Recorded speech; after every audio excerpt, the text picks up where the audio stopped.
And we are live. Awesome. What's going on, guys? That guy T here has been, you've probably seen the test. I'm trying to, just now learning how to use the live hangout with the chat enabled. So awesome.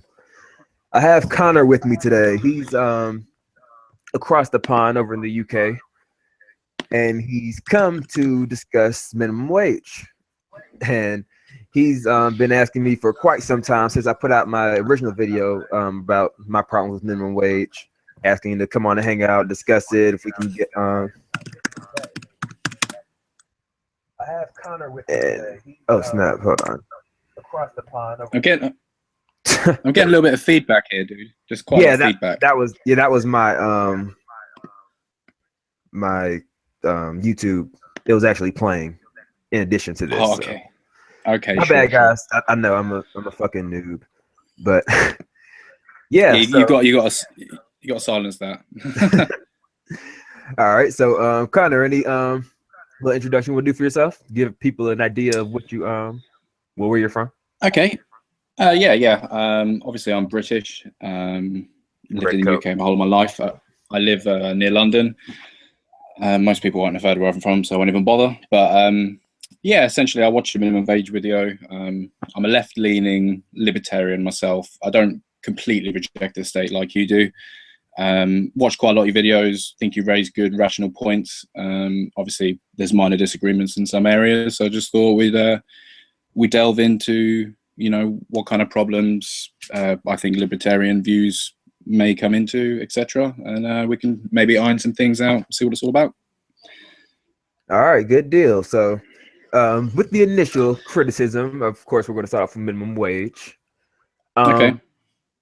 Obviously, my position is that I am against a minimum wage. I believe that wages should be determined by the market, and people should be free to voluntarily choose what they want and will accept in terms of payment for their labor. And I believe you are on the opposite end, where you believe that we should have some sort of minimum standard of living that should be set across the board. Okay. And essentially. Okay. What would be your reasoning for that? Okay, I think just to apply some context, basically, first you want to try to understand that with capitalism is a system we implement to basically organize the people to achieve a better society, essentially. So I view it as a tool, and there are certain laws that are established once you use this tool. And the one thing with capitalism is relativity, as I'm sure you know. So we all know that the wages are relative. I think I've heard you make the comment before of if everyone was a doctor, then maybe doctors would be on minimum wage. So essentially, with this truth being present, I understand that due to the relative nature, there is always going to be a working class or the bottom, essentially. And basically, the argument in a very basic form just is basically saying, we want to make sure the bottom feeders of society can actually live, and we don't have basically a working poor, because then it's very hard to distinguish from slavery. And I'm sure you've heard of wage slavery, and I'm sure you think it's a load of crap. And I think the way the left traditionally argues it is a load of crap. But what I'm here to say is that it does have some validity. And I think that when you've got a distribution of wealth that's clearly so off, something needs to be addressed. So that's it in a nutshell. Okay, so yes, you are right. I do believe the term wage slavery is pretty crap. But yeah, in terms of a minimum standard, I hear it often. We'll go into the possible side effects or consequences of it later. But to begin, I in terms of the slavery thing, I don't see how allowing wages to be tenant to the market instead of regulated by the government would entail slavery, or would necessarily entail a forever poor class. I mean, of course there will always be a working class. Everybody's not going to be a billionaire, but I don't think that it's going to entail that people are going to continuously be, poor to the definition that we describe it as now. Whereas Okay. even the definition of poor is relative at the moment, you know, because people in like America or the UK who are poor right now, we see them, you know, they're probably homeless, struggling to, you know, pay for basic utilities. Hmm. Whereas, you know, people in Bangladesh who are poor are, you know, starving to death on the streets. Yeah, and I think relative poor is definitely a discussion that needs to be had. And the way I kind of distinguished it in my mind is there's obviously different levels of poverty, and if you want to take countries like Bangladesh, that's extreme poverty. Whereas what we have maybe in the UK or the US, where people are really struggling on social security, is probably where poverty starts to end in terms of the extreme example. But I'd still argue that it's poverty, and I'd still argue that these people have no good access to things that they should do in comparison with the people at the top. And, you know, don't get me wrong, I'm not like a complete socialist. I think that if you're running a company, you should be able to make 2, 3, 4 times, maybe even 100 times what the bottom employee is making. But when you see disparities of someone like Donald Trump, who can basically hire a load of Mexicans or whatever, pay them next to nothing, sack them whenever he wants, and he's got absolutely billions, I don't see how we can sit in a society and say, we'll let these people take advantage of these people who have got no better opportunity. And we can branch into some other things that I believe later, like I believe these people are always going to exist because you don't really pick the cards you're dealt in life. You don't pick your parents. You don't pick where you're born. You don't pick what opportunities are handed to you. All you can do is work as hard as you can to take advantage of the opportunities provided. So we know these people are going to be on the bottom. So I think we should just find a way to redistribute the wealth so that we can have super rich people. I'm not against that. If you want to work hard and make lots of money, that's fine. But at the same time, you can't exploit people in such a way. And I would even argue that if you're going, any type of working relationship as it exists today is technically exploitation, because if you're a worker and you do something for a boss, you always create surplus value, and it's the surplus value that your boss takes. And the reason he obviously takes that is because he's the one organizing the operation. But I'd still argue that that's a form of exploitation. And as it stands at the minute, the exploit is too high and it just needs to be reined into a more acceptable level. I don't know if I would necessarily classify it as a form of exploitation, because I mean, you have to think about it. Like, everybody has a purpose, and even though the in the end, like, let's say we're working at a iPhone plant, and, you know, I'm the person making the iPhones on the bottom ring, putting the screens together.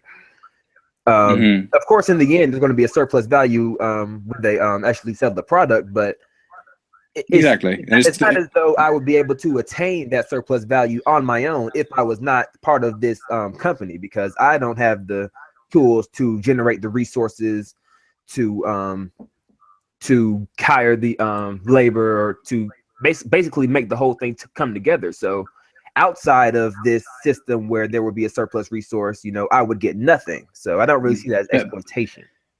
But that's the entire point, is that your labor is being exploited to fund this grander operation. But you know, I don't necessarily have a problem with it. I see it more as exploitation by definition, but that doesn't really mean anything. You need to look at what it actually means in real world repercussions. Like when you ask your friend to help you move, that's a form of exploitation. You're exploiting that friendship in order to obtain a favor. I believe that's an extremely cynical way to look at it. I'm just saying we need to rein it into a relatively acceptable level. Does that make any sense? I kind of see what you're saying. I just that term exploitation is getting me. I see it more so utilization. You know, like in terms of the friendship thing, I could say that would be possibly exploitation, maybe, but even not then, because they're voluntarily agreeing to help you out. But I guess with the friendship thing, you're not giving anything in exchange. Yeah.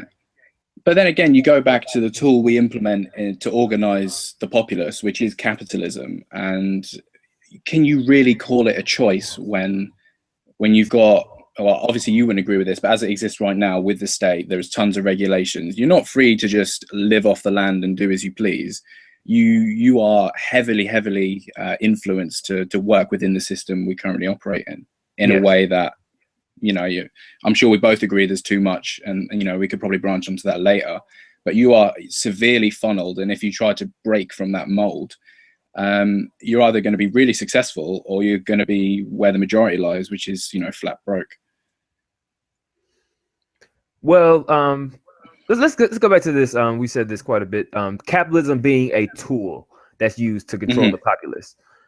Well, control is the wrong word, but it's like an organizational format. It's something, you know, we all subscribe to, and it's a way of doing it, just like communism would be another one, you know. Well,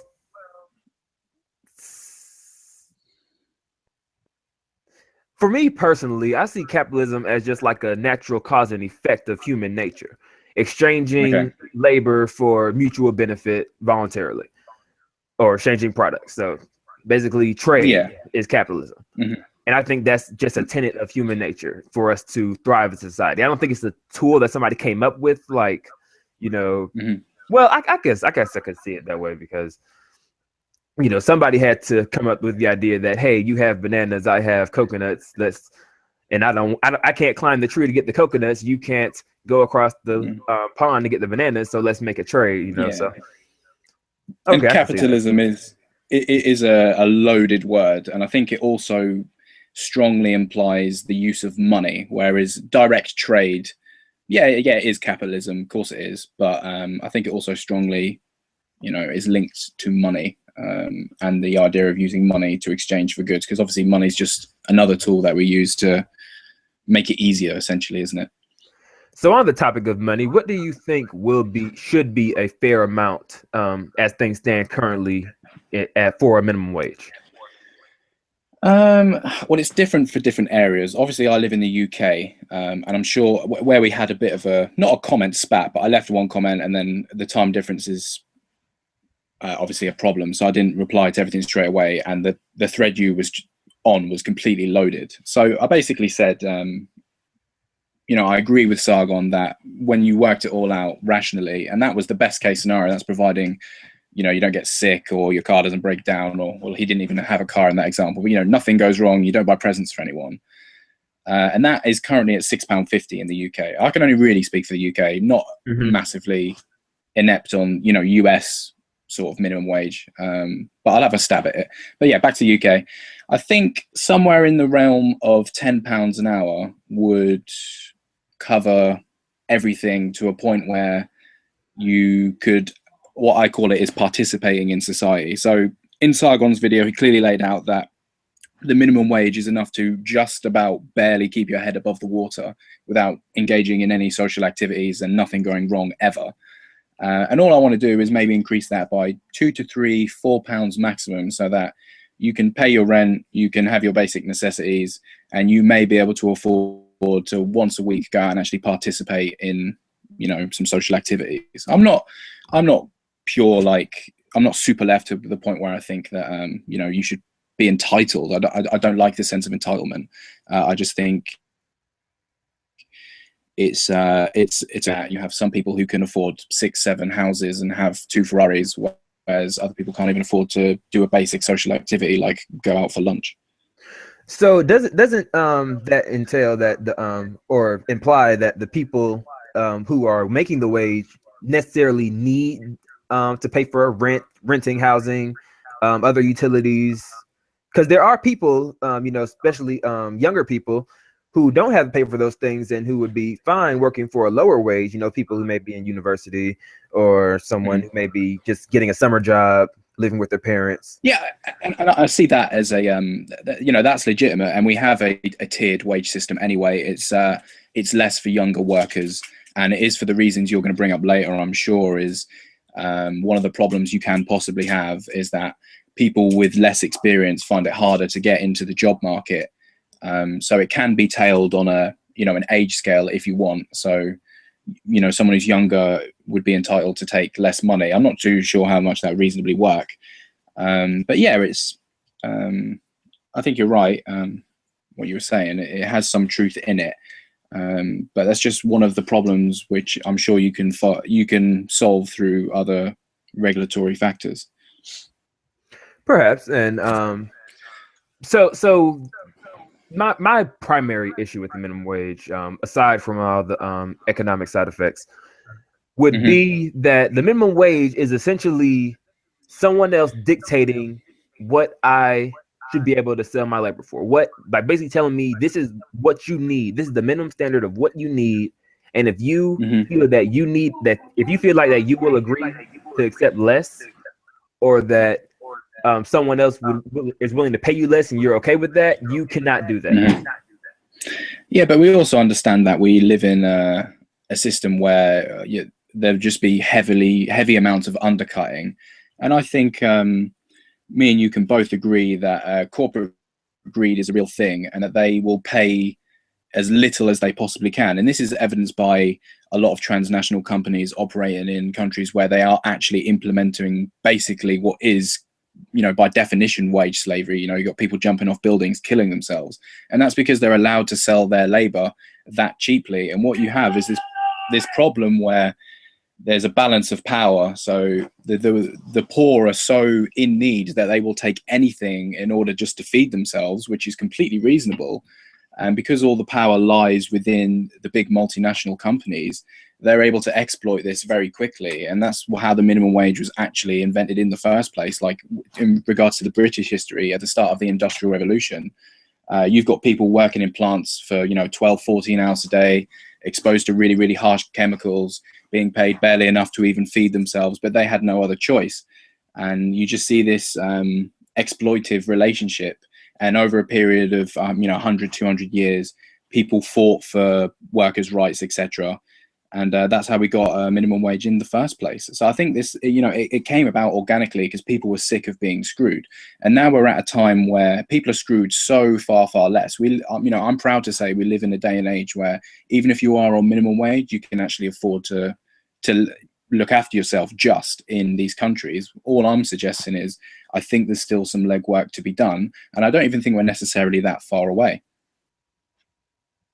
That far away from what?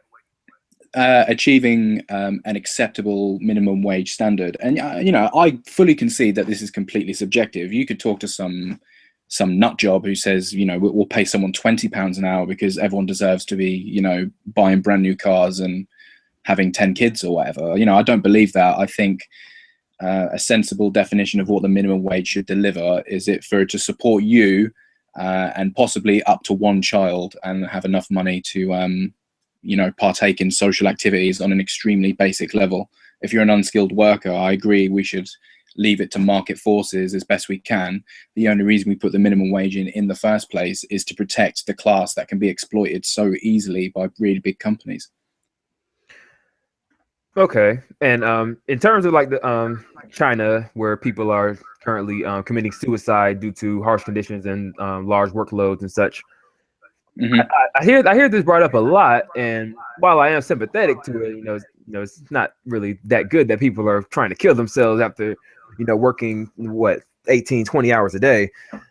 You have to look at it in context, in which, I know this is going to sound harsh, but prior to China's industrial era, where they became the powerhouse of manufacturing and such, there was mass starvation. There were people just dying of poverty. That you really had no choice but to work on the farm fields, and that was pretty much your life choice. And now that we do have these companies shifting their manufacturing to China, it is raising the standard of living over there. Granted, it's not as it is in the U.S., but it's better than they had it before, and I believe it's a lot better than they had it before, I would say. But I think those points are true, and I'd agree with that. But the criticism I would level is that they slightly lack an overall context, and that overall context is China are the powerhouse of industry at the moment. But you have to accept that, one, it's based on a series of exploitation. The only reason they're in a position to even be the powerhouse of the world is because they sanction, population slavery nearly, and they have the biggest workforce in the world. If they were even close to paying their workers a fair wage, they wouldn't have such a competitive market advantage. And that's when you get into wider problems of these systems encourage the exploitation of people, because people at the top stand to really benefit from this. And that's why companies like Nike can make billions and billions in profit because they operate in countries where, you know, this can happen because people have got no other choice. But yeah, you know, to your point, their living standards have increased. That's just a fact. But what it lacks is how is not how has it increased, but, you know, is it an acceptable level of increase, you know, considering the amount of business that's come into the country? It's like, you know, to give a really, you know, simple example, if I plow millions and millions and millions of pounds into Chinese industry, and then you don't know what any of the processes are, but I'm going to tell you that I'm going to give 90% of all the money to 10 people and 10% of all the money to the rest of the workers, that's just inherently unfair. Well, I wouldn't say it's inherently unfair. It's unfair by my definition of fair. And even then, you know, you'd have to determine some other factors into it. But I think as a moral principle, it should be not only established, but I think accepted, that if your business plan is predicated on the exploitation of people to the point where they're willing to kill themselves or they can't feed themselves, not only is that a morally outrageous thing to partake in, it's not a valid business plan. If I want to start a business, because I hear libertarians especially argue this kind of thing, I can't start a business because minimum wage is too high, then maybe you have to reconsider your business plan. Maybe it's just not a viable business option because it requires, by definition, you exploit people to the point where they can't look after themselves. You know, there is comparisons to be made for indentured servitude versus the minimum wage in a lot of respects, because, you know, I could say, you know, you come work for me or whatever, well, not work for me, you be my slave and I'll provide you a house and food, but I'm not going to give you any freedom. That's still a morally wrong thing, even though you necessarily wouldn't have a bad life. And it's the same argument kind of, you know, right-wing Christians made when they were pissed off about having to get rid of the slaves. Well, I wouldn't argue that that would be considered exploitation. In terms of people not being able to afford minimum wage to pay their employees. It may just so happen that the labor that they are trying to obtain to start their business isn't worth what minimum wage currently is. Well, it depends how you establish worth. Like, because we're all bottlenecked into getting these jobs and being part of the system for the most part, there are strong influences. To say that people's full-time offering of their life isn't worth the ability to live is, I find that morally repugnant. So like, I get the idea of, so what I'm saying is, you know, if I'm going to exchange full-time labor with anyone and they're willing to pay me less than what is required for me to live, or whatever standard we come to as a society for what the minimum wage should entail you afford, then yeah, then it's morally wrong, isn't it? So, well, you know, I'm sure you'd agree it's morally wrong to pay me £1 a day for 40 hours labor a week, no matter what I was doing. To give an extreme example. Not necessarily in certain contexts, in terms of like you living on your own, you know, current. I'm just envisioning your life right now. Okay. Basic minimum average standard. Yes, that would probably be a dick move. But yeah, would you not agree that it should be okay for you as an individual to voluntarily decide whether or not you are willing to accept that? Well, it comes into whether you believe it's a free choice. Choice for me, a true choice, or the freedom to make a choice, is when you have as little factors as possible that will shackle you into making a different decision. So the classic example would be someone's got a gun held to my head and they order me to do whatever I've got to do. You could sit there and argue potentially that you have a choice to refuse and accept your death. I don't accept that as a choice. I accept it as, you know, you're doing things under duress. And I'd argue that societal factors are just a less extreme example of that duress being forced on you. Obviously, the government doesn't have a gun held to your head, but there are very strong systemic factors that do funnel the working poor in a certain direction. So I'd argue that it's not really a choice, and they are somewhat forced by a victim of circumstance, that they have to get into these things, you know, simply to live. You know, you talk to anyone on minimum wage, they're not there because they want to be. They're there for usually one of three reasons. They had like a super bad sort of upbringing and never got the skills required. They totally fucked up their life by messing around. They could have had really good parents or whatever. Is legitimately their fault. People get really pissed off at them. And then the other thing is they're just not bright enough. They haven't had the genetic heritage in order to gain skills to be above a minimum wage worker. And, you know, we could probably have an argument about that, but there are some people, especially in the UK, who an education system isn't going to benefit them because they just don't possess the raw intelligence to make anything better of themselves. And I don't deserve these people. I'm not saying these people deserve tons and tons of money. I'm just saying it's a mark of a society's ability to organize and benefit the people, where we have people that aren't graced with gifts, but we can boast that we have this standard of, even if you're the lowest of the low in terms of what you can expect to get in terms of opportunity and money, you at least get this, because, you know, as a society we care about the masses, not just the corporate elite. And I understand that with especially in terms of, you know, people not having the ability to or the capabilities to excel in certain professions. That leads me to another thing, which is going around lately, big topic, which is the mass immigration. Okay. And I see minimum wage as something that is going to very, very negatively affect immigrants coming to this country or coming to the UK.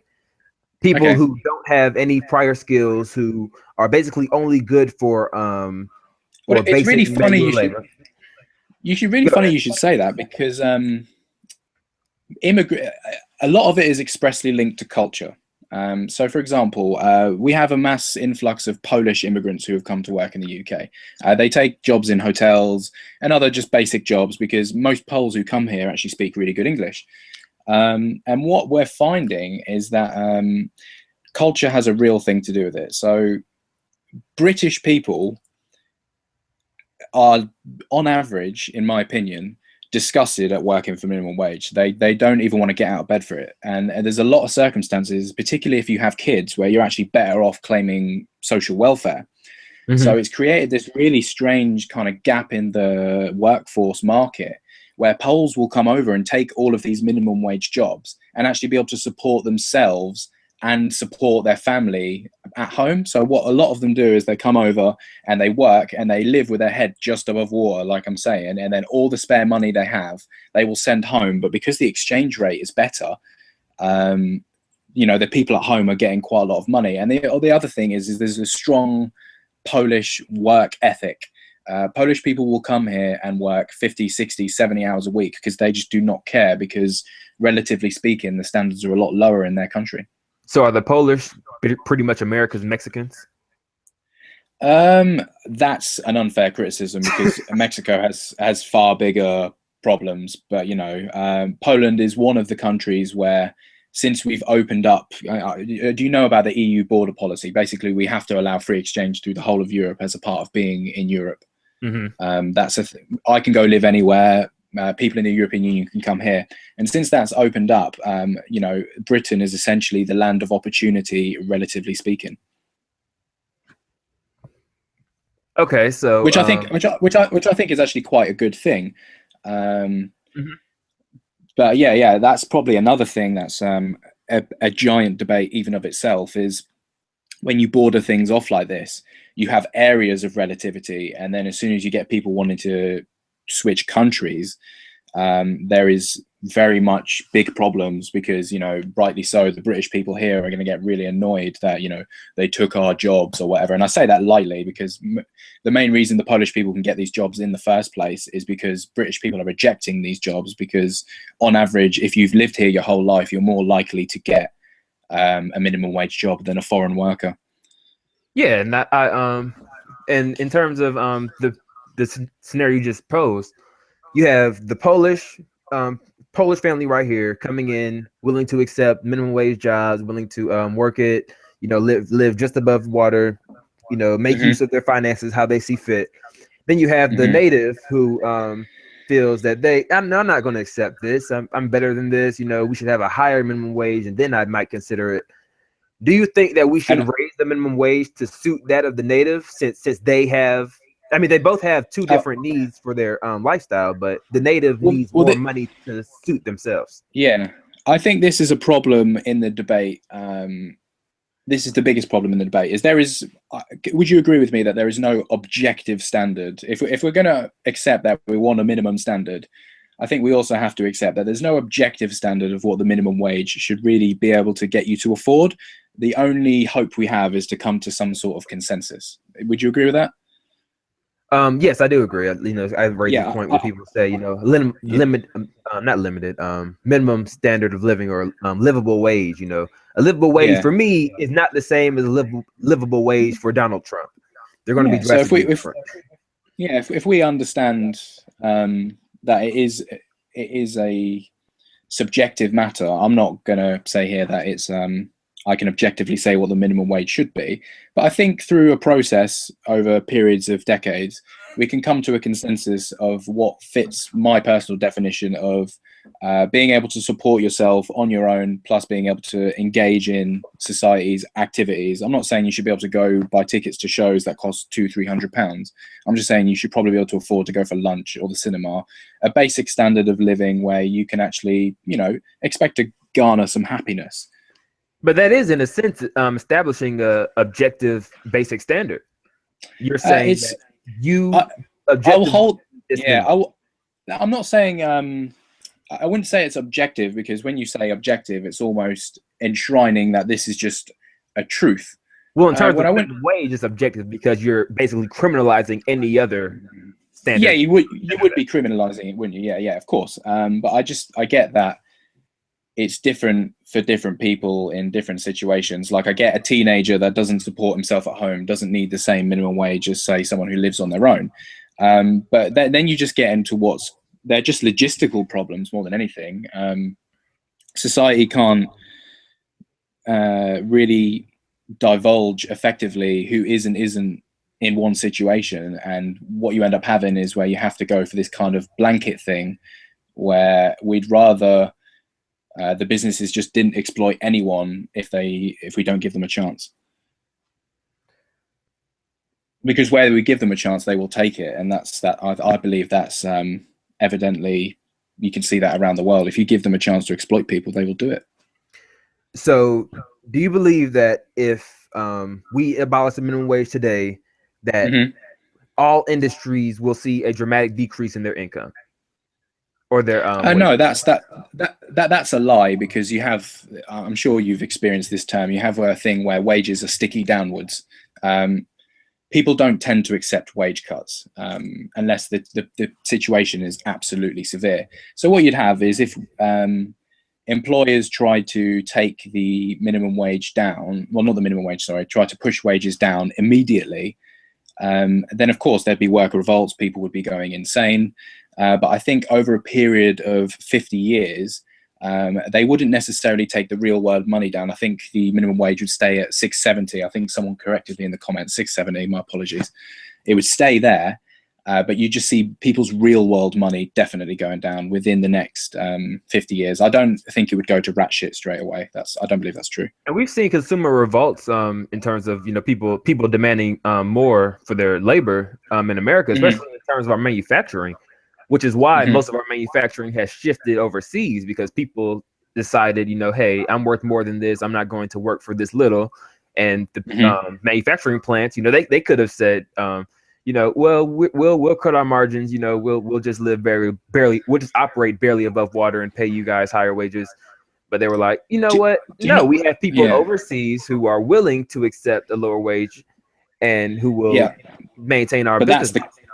That's the crux of the argument. Willing is, in my opinion, an extremely unfair word. People had more societal pressures, or they were more desperate, and that's why they took the job. I think if everyone was in the opportunity to revolt, then they absolutely would.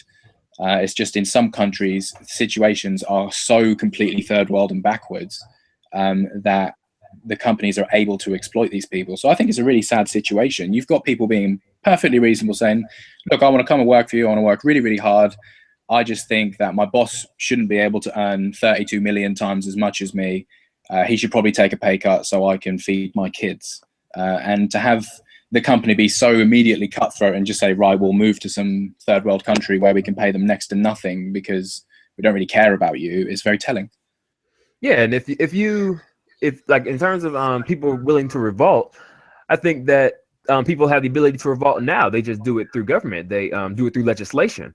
So, you know, instead of people just walking off the job and saying, you know what, I'm not going to work for you because you're not paying me less, you know, basically doing it through those means, they say, you know what, you're paying me too little. I'm not going to work for you like this. So I'm going to go to government to force you to pay me more. Yeah, and that's one of the advantages of the state, in my opinion, because if you were left to your own devices, the majority of the people are going to be in a situation where they have to put up or shut up. Whereas, you know, if you've got a state that's trying to, in theory, strong quotes there, in theory, look after the interests of the masses, you know, you should be able to approach that state and say, you know, or your local MP or whatever, and say, look, this is the problem. I feel like my employer is taking advantage of my employee-employer relationship to the point where he's exploiting the fact that I don't really have many other options, and you know, it's not in his best interests to give me a raise, because it's not. We have to admit that there's a conflict of interest between paying workers more and, you know, business-minded ventures.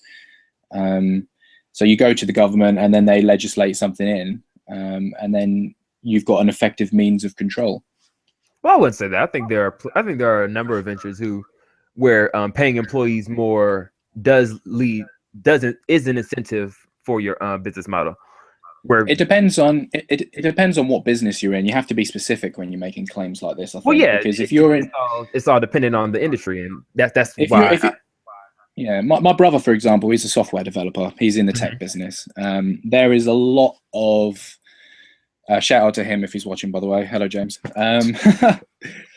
There is a lot to be gained from paying people well in the tech industry. This is his opinion expressed to me. You know, if he pays people well, he will get the best people for the job. Whereas if you go work for Walmart, as a popular example in America, the productivity of these workers is not abysmal, but it's fairly low in the first place because they're unskilled workers. If you pay them more, you're not necessarily going to get more out of them, because these people are having the most squeezed out of them in general anyway, because there's an objective standard of what you can and can't get done. If someone says to you, you've got 8 hours to fold 500 t-shirts, and we can work out through a series of studies or whatever how long the average t-shirt folding time takes for people across the spectrum, from severely disabled to, you know, well and able, and you take a number smack bang in the middle, and we've decided that it's pretty much consensually true that it takes 2 seconds to fold a t-shirt, and then you can work out that that is a realistic expectation and target for these workers, and they can get that done,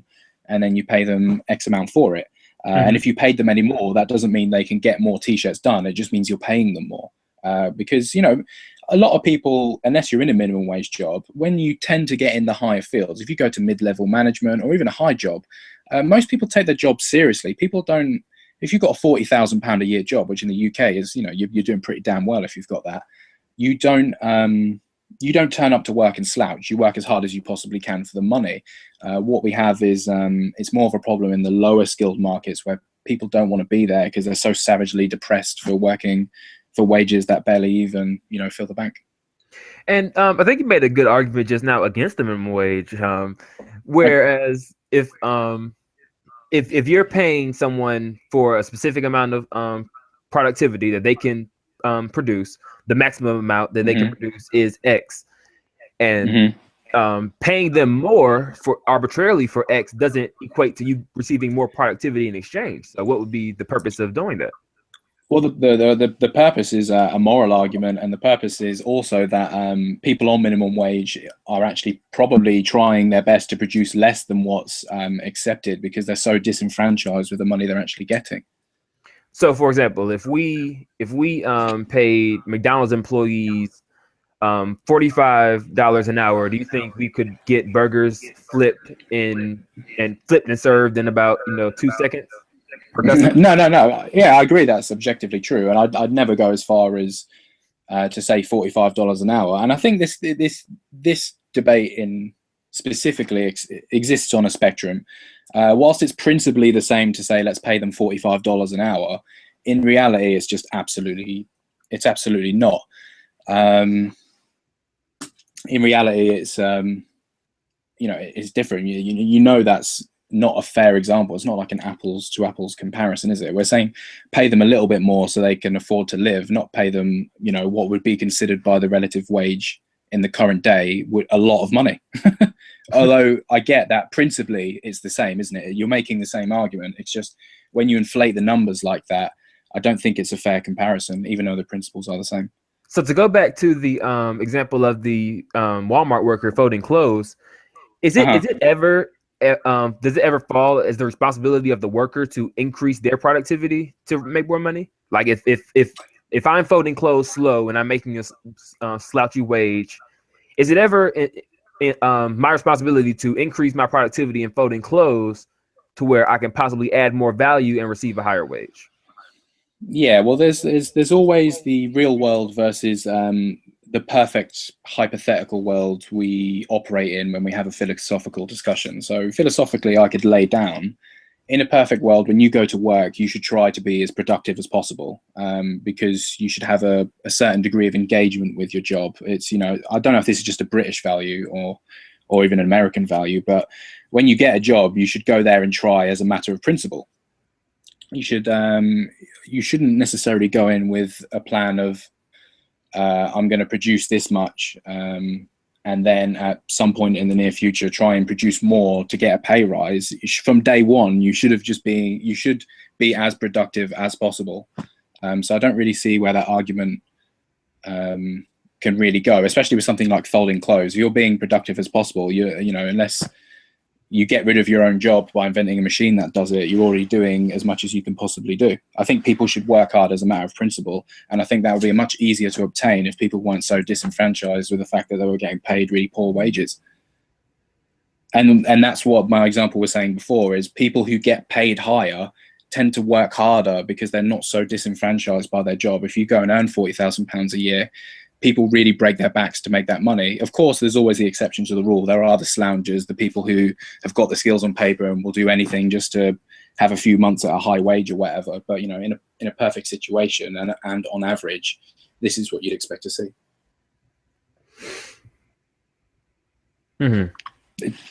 So does that make sense? So I think that the productivity issues that's associated with the bottom is more of a fact that they're just really disenfranchised and have got no other choice. I mean, imagine it just on a personal level. You went to work and you're sick of the crap they were paying you, but you knew for a fact you had no other choice because everybody's got to eat. True. You would begrudgingly stay, but your productivity would be low, because we know, socially speaking, when workers aren't happy, productivity is lower. That's just a fact. I'm sure you can agree. If you're disenfranchised, you're not as productive. Yeah, definitely. But the question always leads back to, are they disenfranchised? I think if you polled the British people, this is conjecture. I don't know this for a fact, but I get a strong feeling that if you polled the British people as to whether the minimum wage is high enough, and I'm sure it's out there actually, everyone agrees it's not high enough. The real sticky point is, where do we draw the boundaries? And I think that's why, in a lot of ways, people are drawn to the very principled argument that you're laying out, because it is principled. I think it just causes problems morally and ethically. It's all well and good saying let's let the market forces determine wages. That's fantastic. It's a nice organic way of getting things done. But unfortunately, we just have power dynamics that really, really block this from being an effective tool in terms of providing for the masses as opposed to the elite. So yeah, I guess it comes back to providing for the greater good rather than the individual, because essentially that's what minimum wage always is. In fact, on a much wider point between liberal versus conservative, I think that one of the main problems with traditional conservatism is a lot of the arguments they have are actually very principled. It's just they seem to lack a compassion for the other. They seem to promote fiscal responsibility over you know, the importance I would place on making sure as a society everyone's okay. So a good example of that would be disabled people. If you were rigidly principled, you could make the argument that we don't want to provide any social security or support for disabled people. It's not my fault they're disabled. They just have to work harder. Whereas, you know, I'd reject that notion and say, I want to live in a society where we can boast that we can make an effort to look after these disabled people and accept that they got dealt a shitty hand and there was nothing they could do about it. And well, I guess I would fall on that spectrum, being Ancap, whereas I personally don't feel that the state should subsidize disabled individuals, but I do believe that we should live in a state where we assist in helping these individuals sustain a basic quality of life. Just as, you know, I believe that we should be trying to find a cure for cancer, though I don't believe that we should be compelled to fund research for a cure for cancer. And that's interesting, actually. Why don't you think we should be compelled to make a, you know, research into cancer? Why don't you feel that that's like a compelling issue? Well, I don't. Well, not so much compelling, but I don't think as far as the state compelling us, whereas without be taxation, I don't believe that it should be a tenet of our existence to fund research for X disease, in this case, cancer. If I'm personally, if I don't want to donate to cancer research, or if I don't want to fund research to help find a cure for cancer, I should be free to do so. I might be a dick, but I should have the freedom to be a dick if I so choose.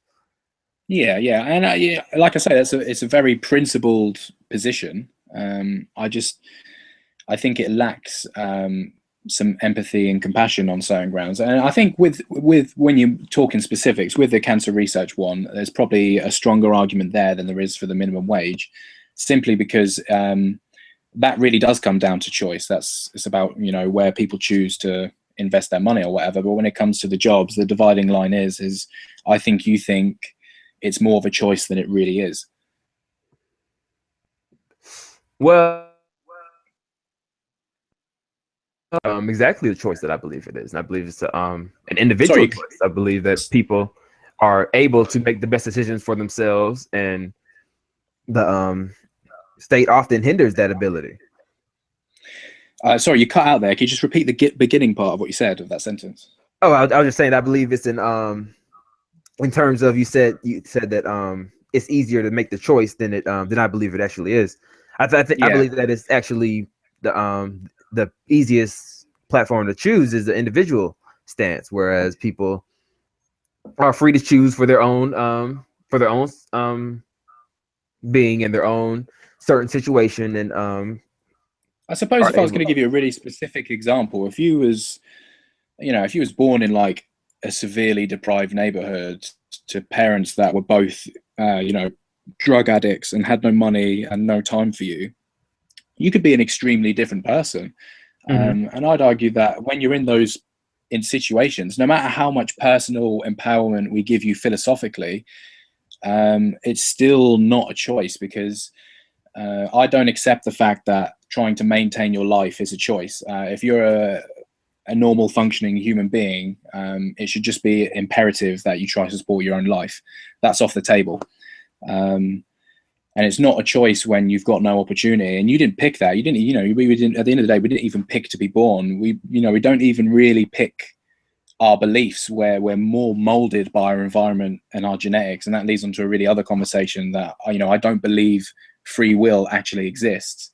And I believe that's one of the biggest hindrances to taking a very extremely principled Ancap position, because it's not accepting. I wouldn't say anyone is essentially born with opportunity. You are born with the ability to strive to gain opportunity, but no one's born with, like, say, I have the opportunity to. Well, I think that's inaccurate. I think Bill Gates's kids are born with inherent opportunity, providing they're healthy human beings. They objectively have more opportunity than someone from a ghetto neighborhood, because it can be provided to them on a plate by their good contacts. And I agree that Okay. Bill Gates' kids could mess it up. They could not take the opportunity. An opportunity is a chance to do something. That's what I'm saying. If everyone had the chances to do something, if I want to be in a society where there's so much opportunity for the masses, that if you fail, I want to be able to say it's on you. It's your fault. It was a fair race. You fucked up. Yeah. Okay. So I would recant that people could be born with more opportunity than others, but they'll be born with the opportunity to try, not the opportunity to succeed or the opportunity to obtain a certain outcome. Well, yeah, I think the perfect hybrid of what you just said is they're born with the opportunity to try and succeed. Which, yeah, we'd be in perfect agreement on that. That's all I ask for. If you don't possess the will and desire to go and do it, then there's not really a lot anyone can do for you unless you expect people to live on handouts. They're the sort of people that don't even want to support themselves. They expect, that's where the real sense of entitlement comes from. And I think people on the very traditional right seem to look at anyone who's in that situation as, yeah, these are just the entitled ones. And I think it's an unfair observation. I don't think everyone like that. I think that's more the minority. So I know we said that this is an unrealistic number, but for the sake of argument, do you believe that a $50 minimum wage would give more people the ability or the opportunity to achieve a well-paying career? I think there are people who can never reasonably hope to advance beyond a minimum wage career. And that's one of the main reasons I'd implement a slightly higher one. But yeah, in theory, if you gave someone $50 an hour and we could promise philosophically that their real world spending money would be the same, of course, they're going to have a better life. That's just a fact. But if they're not able to pass that certain level of standard of living or that minimum wage job, wouldn't increasing the minimum wage essentially take them out of that position to get further? Because we always envision that raising minimum wage, the old jobs will just stay there, where that's not the case. A lot of old jobs, when we raise the minimum wage, go out of business or they shift to another nation where the minimum wage is lower. Yeah. So they are essentially putting some people who don't possess the ability to gain new skills or raise themselves above having a minimum wage job out of work completely. Yeah, and if we're going to get into the more real world repercussions, if we're going to go on to that kind of discussion, that's where I'd say there needs to be other regulatory contributions in terms of maybe some protectionist measures and maybe holding transnational companies more accountable for where they choose to operate, etc. It's like slavery. Britain took it upon itself to end slavery pretty much around the world. We ended it, and then we didn't just sit around and say, these other people can do it. We started using societal pressure to get other people to stop it as well. And I think if we had enough people who got on board and said, look, we want to not only end this mass exploitation in America and Western countries, but we actually want to do our best to make sure this doesn't happen in other countries as well, then you'd stand a much better chance. But I would agree that it is, in the short term, you probably are going to take some jobs from some of the people. But I think this is overstated. I think that most of the minimum wage jobs are for huge companies like Walmart. They're not going to have to let anyone go. That's ludicrous. They make way too much profit. They could afford to pay everyone twice, 3 times as much. What you're going to affect is the small and up and coming businesses. But you can get around that by perhaps giving some subsidies to them or giving them some tax breaks, etc. So I want to transition a little bit because it's still on topic of minimum wage, where we touched briefly on the topic of welfare and government assistance. Yeah. Do you believe that if we set a standard minimum wage, that the standard amount that someone can receive for assistance should be that of the minimum wage? So essentially, if someone's unemployed, should they be able to get more in assistance than that they would get working a minimum wage job? Absolutely not. I think in terms of assistance for the unemployed, the unemployed benefit should be where the minimum wage currently sits now, in my opinion. So I think if you're not working and you expect direct support from the state, The state should only provide you exactly the right amount of money for you to keep your head above water. I don't think you should be entitled to any social privileges or engaging in society in the way I talked about before. I think it should be a short-term measure, and that you should be encouraged to find new career opportunity, whether it be minimum wage or better, as soon as possible. And one of the ways to incentivize that is to say, look, our society isn't heartless. We will make sure you can live and you're not homeless. But it's the onus is very much with you. If you want anything more, you need to go and actually find a way to sell your labor. I agree, and this is something that libertarians talk about a lot, in the welfare state.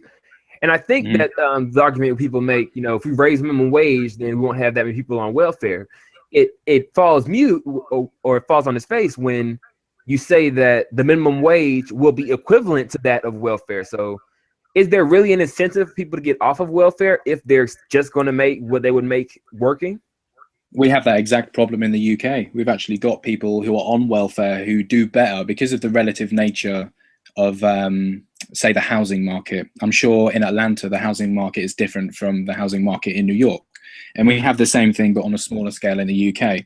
So if you live in London, rent prices are astronomical, and the way it currently works when you're on some forms of social benefit, I'm not a complete expert because I haven't used it a lot, to be honest, but I know that generally the deal is they'll pay your rent whether they have to backdate it or not, and then give you X amount of money to live and eat and stuff. And what ends up happening is in some areas the government might pay £600, £700, £800 a month for you to rent your 1-bedroom flat or whatever, whereas maybe in the north of England that would only be £200 a month. So that's a massive disparity, isn't it? And you don't really want that happening. And when the minimum wage is the same across the board, the entire country, £6.70, it's obvious that that doesn't go as far in London, and these people are actively encouraged to actually stay on the welfare state, which I do think is a problem. But I think part of solving that is to raise the minimum wage to the point where people aren't actively incentivized to stay on benefits. So you believe that to solve the welfare issue in London, we should raise the minimum wage to where that people can afford $800 flats? I think it's I don't believe in rent controls. In fact, the jury's still out, because I know that in terms of economic history, rent controls have traditionally not worked. So that's a regulation I would look to not go in the direction of. But it certainly exists as a problem that London is experiencing a form of social cleansing. It's clearly a city for the elite or the rich. And I don't think people should be forced out of where they're born. So I think the minimum wage needs to increase, but I don't think you can solve that problem entirely, because then you'd have the problem of the minimum wage in London could be £12 and the minimum wage in the northeast of England could be £7. So in terms of the direct policy of fixing that, I would actually be somewhat at a loss if I was being completely honest. But I think the best course of action to look into would be some other regulatory factor in terms of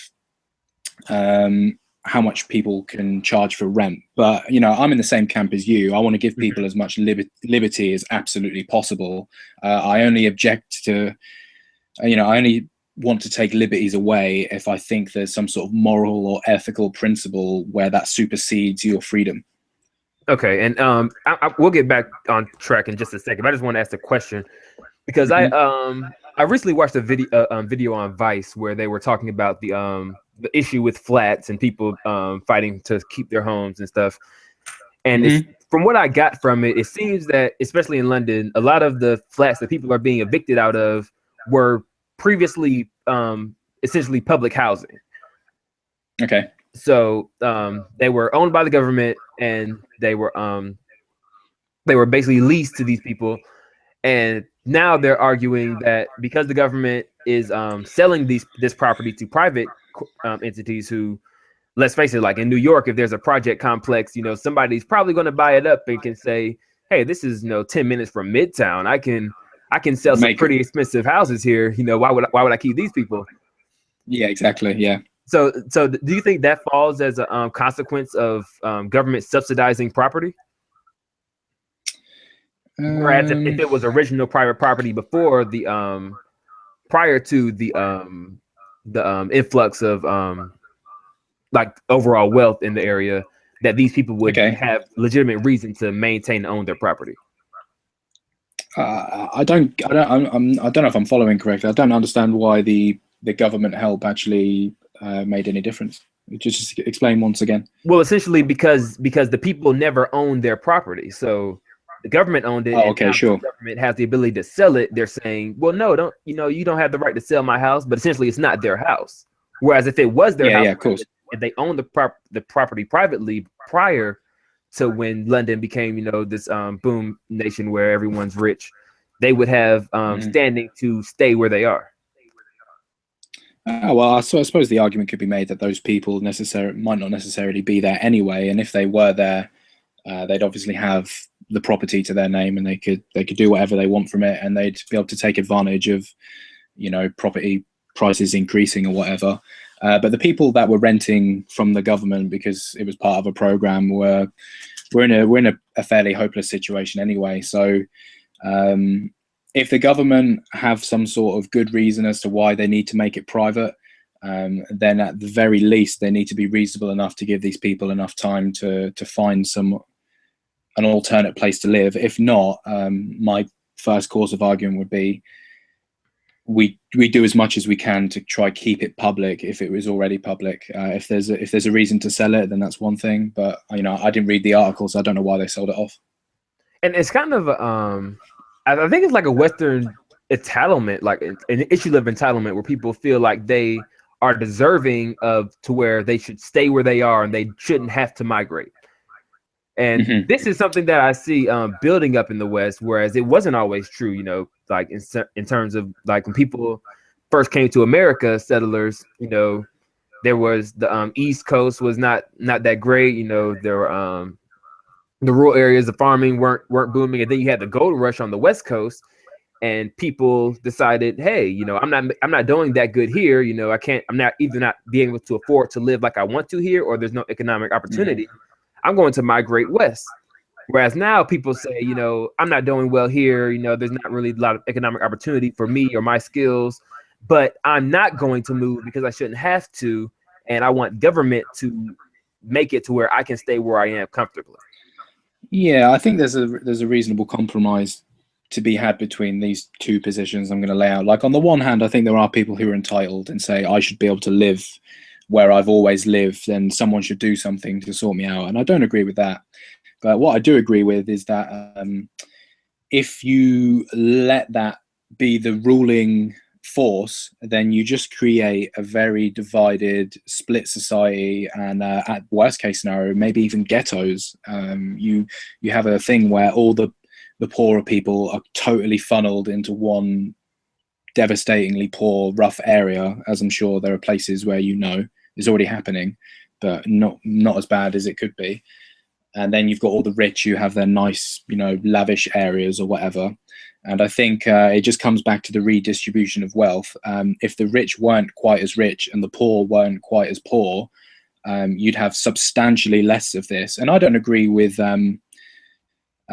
people not being necessarily forced to move because it makes sense for their opportunity. But what I don't want to see happen is two very clear, very distinguished camps where people are clearly segregated, and it just all links in back to the redistribution of wealth. If people weren't as poor and people weren't as rich, then we'd be closer to a happy medium. The divide would still exist. I'm not gonna try be preachy and lie about it, but it would be far less, and it'd be far less noticeable, and people on average, I think, would be happier. Like one question I want to pose to you just off the cuff is, do you think it's even possible or even morally acceptable for someone to have, say, $300 billion personal wealth? Like, is there not a part of you that just finds that almost a little bit silly? We've set up a system where someone can achieve that much personal wealth and not even really even have the financial means to even spend it. They've got so much money they couldn't even possibly get rid of it.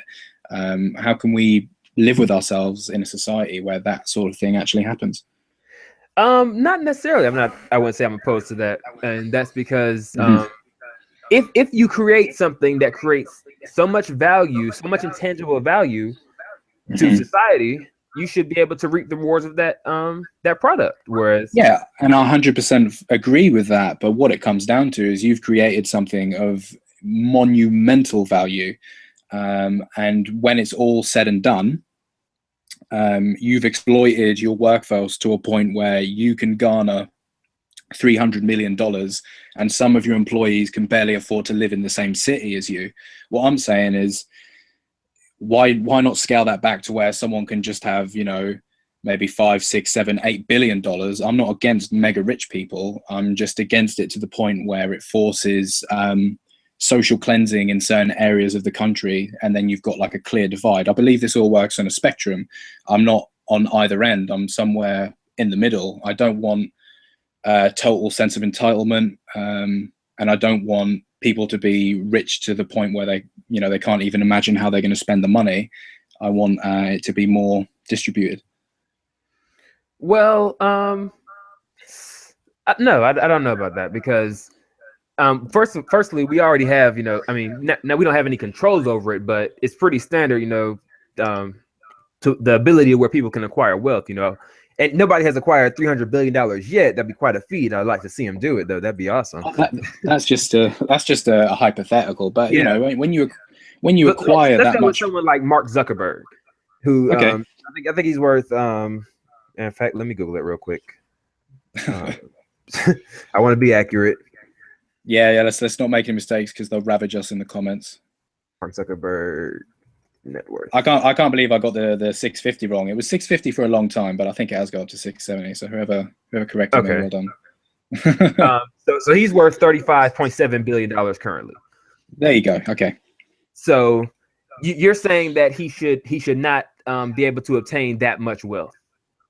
There should be a cap on how much he can make. Yeah. Whilst that's what I said, I don't believe in caps on what people should make. I believe there should be an organic cap on what people should make, based on the levels of exploitation they're allowed to levy. So I don't understand how Facebook works necessarily, but let's hypothetically say that his business model was something akin to, you know, paying all of his employees minimum wage whilst he was able to be in the money at $35 billion. I know that's completely not true, but this is just the principle I'm laying out. Mm-hmm. I think that is inherently unfair and too exploitative. I'd rather see the exploitation scaled back to where he can still be super rich and take, you know, as much of the surplus value as what the government deems reasonable. But, you know, the workforce underneath him should be able to live and support themselves. I'm not against. What do you mean by that? What the government deems reasonable? That sounds like a cap. No. Yeah, it's what we were talking about earlier. When you go back to what we deem the minimum wage should be, and what's reasonable for people to afford to expect to afford on minimum wage, and we agreed that was subjective, and we agreed that there'd have to be some sort of consensus or vote or something, and then the government would then be in charge of if you're rolling it out. So you're saying he shouldn't be allowed to pay his employees $200 an hour and make $37 billion. Well, if he pays them $200 an hour, and he makes sorry. Yeah, if he pays them $2 an hour and makes $37 billion, that's morally repugnant. But if he pays them all $200 an hour and makes $28 billion, then yeah, hey, he's doing a good thing. Everyone he's employing, he's making sure they have a good quality of life, whilst simultaneously making himself mega rich. I'm not really going to dispute that. I think it's quite a good thing in a way that people can aspire to be super rich. I just think the current model we have just allows for people to get rich beyond. It's just ridiculous, in my opinion. I just think they're able to garner such wealth. It's not even imaginable. And yeah, and I would argue that the reason for that is due to technology, because people are able to have such huge impacts now with such low cost of overall operations. Mm-hmm. That you can like with Facebook, you can reach every corner of the planet without, with basically a team of 100 employees. Yeah, and I've got no problem if Mark Zuckerberg's Facebook operation is predicated on exploiting how good his technology is. Then yeah, the only thing he's exploited is his machinery. There's no human cost to that directly. There may be arguably some indirect human cost because we wanted jobs and you replaced us with machines. But that's slightly off topic. You know, he's not screwing anyone over. My objections come in is when he says, come and work for Facebook and do some sort of strange manual job that he's, you know, decided he needs. But I'm just going to pay you next to nothing for it whilst I can, the fruits of your labor, by the time you've hired millions of people, is going to actually amount to this. It's just about giving people more of their labor back. I believe when you're a boss, it's reasonable to exploit people to a degree, because when you have a big workforce, you're essentially taking the fruits of their labors and taking a skim off the top and giving it to you. I just think the skim that the boss should take should be slightly less. Okay, so do you believe that it's morally repugnant to replace people or employees with machinery or technology? No, I don't. I believe that's ultimately the way it should go. And then we just come back full circle to what I raised in the beginning, is that capitalism is a tool. And once you implement the tool as it exists today, I know capitalism is inherent in a lot of ways as well. But once you implement a tool such as to where it exists now, there are certain laws that are just in place, and there are certain funnels and bottlenecks that put people in certain positions. And you actually get a point where capitalism directly, in terms of the opinion of the people, is opposed to efficiency. We see this all over the world. Businesses want to become more efficient, but workers don't want that because they need to live. And we're actually seeing a problem now where technology is getting so effective that capitalism is actually blocking the path to efficiency. And you see the same with global warming. There is too much financial interest in fucking over the planet than coming up with green, efficient technologies, because everyone's too concerned about the 1 to 5 year short-term financial gain. I'll avoid that one. Global warming will be here till you would miss work. But I know. Well, the thing, I read an article the other day that basically said, even if we cut the man-made greenhouse gas emissions today, zero, nada, nothing, all the repercussions that are going to be as a result of global warming are basically still going to come. We might buy ourselves 50 years. So on that one, I'm very nihilistic. I think global warming has had us, and as a human race, we've basically failed to combat it. And I think we're all, you know, there's going to be some sort of apocalyptic event, if not an extreme event, in the next 500 years for sure. I wouldn't say we fail. I think there's still time. I believe that as technology increases, as we have more reasonable tangible uses for greenhouse energy, I believe the market for that industry will take off. But as it stands today, though, because I studied geography, I'm a bit of a nerd where it comes to that. And in layman's terms, the rising sea levels is only part of the problem. Eventually, everything in the sea is going to die. It's only going to be inhabited by jellyfish. The way the world, the world is actually very delicate when you look at it in terms of its processes. And once the average temperature has got too high, we're going to experience extreme weather events on catastrophic levels. There's going to be tons and tons of drought. As a percentage of the world that's going to be inhabitable is going to go down drastically. And all of those repercussions are already done. They're pretty much scientifically, consensively set in stone. We know it's going to happen at some point, even if we cut the greenhouse gases today. So even if we were really, really good as a society and made everything great tomorrow, I believe, as it stands now, unless we come up with some technology of filtering carbon out of the atmosphere, then carbon dioxide, sorry, unless we can get rid of that somehow, then it's going to happen. Yeah, I personally believe we'll colonize Mars first. Well, if we colonize Mars, that would be epic. That, I'd love that. But then there's comparisons to be made that we're basically parasites. We just we find the land, we exploit it to hell, and then we move on. Yeah, and the poor people wouldn't be able to come. They wouldn't be able to afford a Mars loft. It'd be just like the film Elysium. I don't know if you've seen it. Yeah, I have. I bet you hated it. I bet you thought it was awful. Yeah, it was a dick film, making all the rich people seem like assholes. Just. Oh, that's awesome. Yeah, but I guess it is kind of symbolic of, like, the Trump Tower, right on top of the projects all around it, Midtown New York. It was a good film though. Regardless, it was funny. Yeah, I enjoyed it. So one more question I want to have for you before I go to the chat and see if anybody has any questions they'd like to ask or pose for our discussion. All right. Back to the topic of losing the word welfare. Yeah, sometimes. Yeah, sure. What is the incentive for people if we raise welfare to meet the basic standard of minimum wage living? What is the incentive of those who would otherwise have minimum wage jobs to attain or to pursue an actual job rather than collect welfare? I think you may have misheard what I said earlier. Basically, providing the minimum wage is put up a little bit.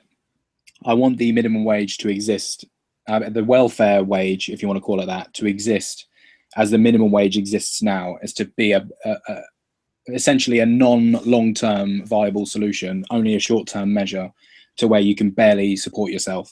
And then you want the job to be the next step up from that to where you can support yourself plus some very modest luxuries. So you're saying that you want welfare to be just under minimum wage? I'd actually like a welfare system personally where you don't actually have any money to speak of. Perhaps maybe they give you some sort of tokens so you can eat and pay your rent, etc. It should be a basic support net. You get the necessaries of life whilst you look for a job. No sweat. You're not going to be on the street. You're not going to go cold. We'll pay for you to eat. Yeah. We'll pay for you to do this. I don't want people getting their benefit money and you go and spending it on crack or something. It's ridiculous. But what I'm asking is, what is the incentive of those who basically have their house paid for, are eating properly? They're not cold in the streets. What's the incentive of them to get a job rather than just continue living off the state? Other than I know you said to get better things, like if I want a flat screen, I have to get a job. But if they're comfortable with that standard of living that they have, what's their incentive? Well, the ultimate incentive is, I said earlier, you can't help hopeless people. It's a losing battle, isn't it? If you are the sort of person who literally expects to live on handouts the rest of your life, then you should eventually just be cut off. So then just a different argument exists of how long the state is willing to support you. And it should probably be based on some sort of formula. If you've been working for 5 years and you're down on your luck, and you've been made redundant for whatever reason, or you got severely ill and you couldn't work and had to leave, but now you're better, then the state should maybe support you for up to a year. If you're a similar age to us, I'm 22, and you maybe haven't been working very long, or you've just finished college, and you're looking for a job, and circumstances have it where you can't live at home or do anything else, then maybe the government support you for 6 months or something. I believe in a reasonable thing. I don't want state mooches, and I think that's what's quite often misinterpreted from people who oppose welfare, is that they just think everyone is going to be some sort of state mooch, when I don't want that to happen as much as anyone else. So you're in favor of time restrictions on how long someone can claim welfare? Exactly. Yeah, I'm in favor of that. I'd have to look at policy specifics before I could, yay or nay it. But yeah, some sort of time restrictions reasonably follows, because I agree that there'll be someone who just, doesn't even think straight and is happy with that shitty quality of life somehow. So you're opposed to what is it? The basic minimum income that people are proposing. Are you familiar with that? Is that some sort of basic minimum income where you're just entitled as a matter of fact, even if you don't want to go out and work, that people should give you this much? It's essentially basically government giving you X amount of money every year for the rest of your life, basically to survive. No, I'm completely against that. Okay, yeah, okay. That's way too far left. That's literally promoting a lazy mentality. That argument is literally what I see as the straw man for my arguments. All right, cool. So yeah, let me check out the chat real quick, see if anybody has any questions. Let's see. We got some pretty lengthy arguments in here. I have to go through those later, hopefully. Yeah, I didn't even look in the chat, to be honest, because I was just like, it'll throw me off my train of thought. When you're live like this, sometimes it doesn't always run as smoothly out of your mouth as it does in your head, does it? And all right, so Nick Corona, it's not a question, but he says most people on welfare stay on welfare. And I wouldn't argue that most people stay on welfare, but I know that definitely, especially in America, I can speak from personal experience. There are some people I know who are on welfare and who will probably, unless they choose otherwise, or unless the welfare state evaporates, will remain on welfare for the rest of their life if they have the opportunity. Yeah, my answer, well, it's not really a question, but my answer to that statement would be we need to address causal factors, and that would be one of the main causes is that there's a lack of incentive, and because there's a lack of incentive, people stay on the welfare. If we address the lack of incentive with the minimum wage, we provide a little bit more to what is reasonable as deemed by consensus. That's all we can really hope to do. And if you've decided that even after all of that, you just want to live off the state, then that's when the time periods kick in. Okay. Let's see. I just seen another one somewhere here. Where'd it go?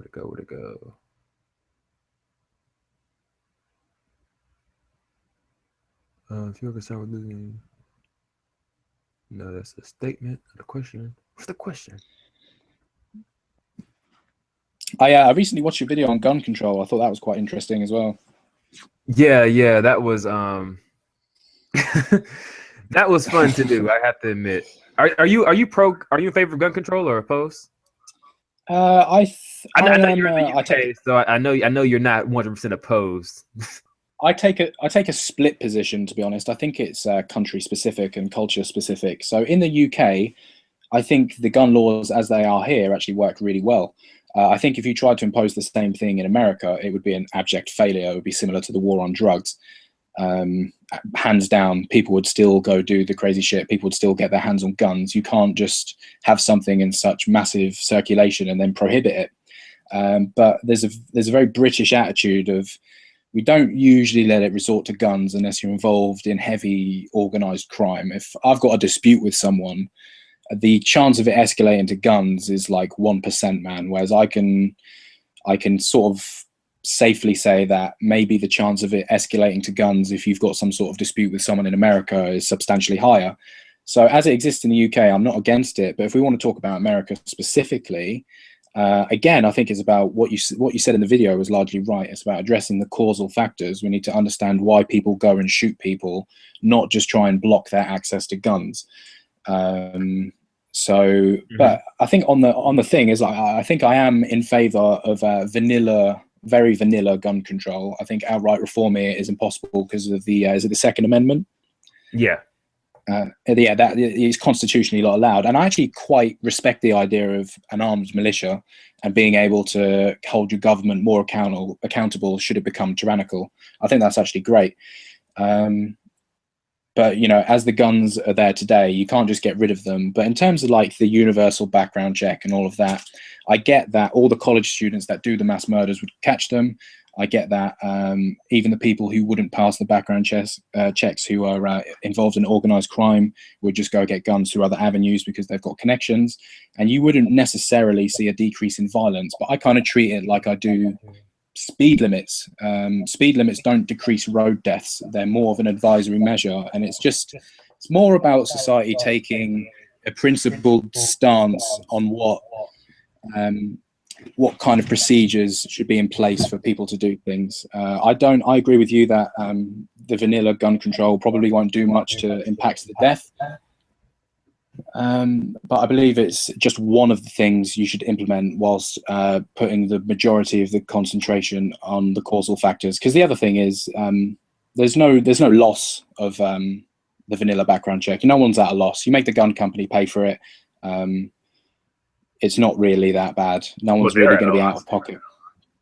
Yeah, but barely. It's not going to be much. You know, once it's implemented, it'll be the case of running your thing through some sort of database, and they'll probably be able to get an answer within a day or something. It's like CRB checks here.